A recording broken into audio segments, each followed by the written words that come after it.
In this guide, I'm going to show you how to play 10v10 Gunfight in Call of Duty Modern Warfare 4. This is Aiden from JustBoz, and before we get into this guide, make sure to like the video and subscribe to the channel with all notifications on. It really does help with the channel and it lets us know that you want more content like this, so we greatly appreciate it. If at any point throughout this guide you did have any questions, just ask them down in the comment section below and we can help you out further. I'm going to be doing my best to reply to every single comment down there.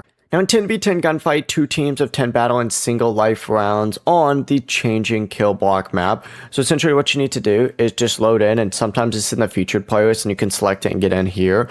Or you could also go up to quick play, select the modes, and essentially just untick everything that's not kill block and then just get loaded in. Now this is 10v10 Gunfight and it's actually so good. Everyone starts around with the same randomized weapons and equipment, so there's no custom loadouts, and you just need to eliminate the entire enemy team, and if the time runs out, capture the overtime flag or finish with a health advantage, but that's the entire process. Before you do leave, make sure to like the video and subscribe to the channel with all notifications on. It really does help with the channel and it lets us know that you want more content like this. We'd greatly appreciate it. And if at any point throughout this guide you did have any questions, just ask them down in the comment section below and we can help you out further. I'm going to be doing my best to reply to every single comment down there. Peace.